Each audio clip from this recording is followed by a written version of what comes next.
Claudine, locale per palati fini e buongustai, dove si mangia, si beve e si respira bird, Collio e Quay. Sono Claudia Zano e vi aspetto con le mie specialità. Cosa aspettate? Claudine, food, wine, music e sei in pole position.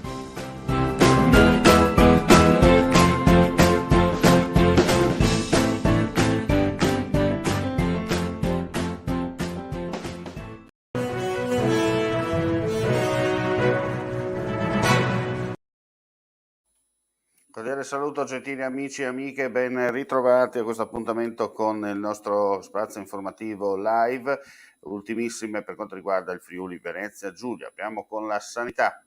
La gara per i lavori di restauro e risanamento conservativo riguardanti il nuovo servizio di neuropsichiatria infantile presso l'ospedale San Polo di Monfalcone è stata aggiudicata alla ditta ICI, Impianti Industriali e Civili, società cooperativa a responsabilità limitata, risultata miglior offerente sulla base del criterio dell'offerta economicamente più vantaggiosa individuata sulla base del miglior rapporto qualità-prezzo.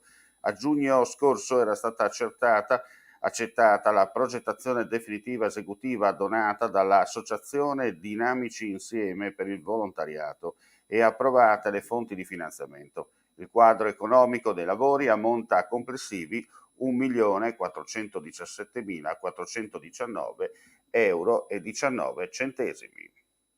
E ora ci trasferiamo a Pordenone con un servizio per un'operazione della Guardia di Finanza. Violazione della legge sulla movimentazione di materiali di armamento e possibili violazioni della normativa cosiddetta Golden Power che tutela le aziende italiane strategiche. Sono i reati contestati dalla Guardia di Finanza di Pordenone, un'azienda italiana che produce droni militari, aeromobili e veicoli spaziali, la cui maggioranza, hanno accertato le indagini, è stata rilevata attraverso una società offshore da due importanti società statuali cinesi. L'azienda fornisce tra l'altro le forze armate italiane e dunque soggetta a specifici controlli e vigilanza. La Guardia di Finanza pordenonese ha denunciato alla fine 6 manager, 3 italiani e 3 cinesi. Ulteriori indagini in corso. E ora torniamo in studio, andiamo a vedere un attimo anche i numeri del Covid in Friuli Venezia Giulia per quanto riguarda ricoveri e non, perché nella giornata odierna su un totale di 7.620 test e tamponi sono state riscontrate 186 positività, pari al 2,44%. Nel dettaglio, su 4.019 tamponi molecolari sono stati rilevati 163 nuovi contagi, con una percentuale di positività del 4,06%. Su 3.601 invece test rapidi antigenici eseguiti, dai quali sono stati rilevati 23 casi, pari allo 0,64%.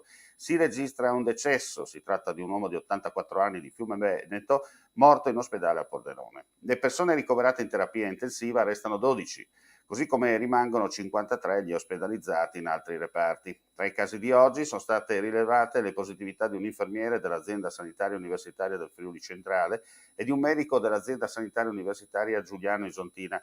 Si registrano inoltre 3 contagi tra gli operatori delle strutture residenziali per anziani, 2 a Trieste e 1 a Pordenone. Infine è stato rilevato un caso positivo tra le persone rientrate dall'estero, in particolare dal Marocco.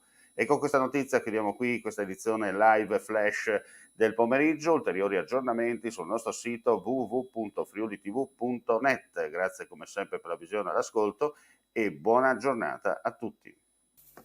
Vuoi assaggiare una birra dove al suo interno scopri la specialità tipica friulana? Lumi Beer, il prodotto ricavato in 20 ettari di terreno coltivato orzodistico, biodiversità, performance ambientale. Lumi Beer nelle sue 5 versioni disponibili, 4 per consumo veloce e dissetante e la versione Magnum per intenditori. Lumi Beer si abbina a qualsiasi palato. Lumi Beer è un prodotto esclusivo Azienda Agricola Pancera, il buon seme, i buoni frutti.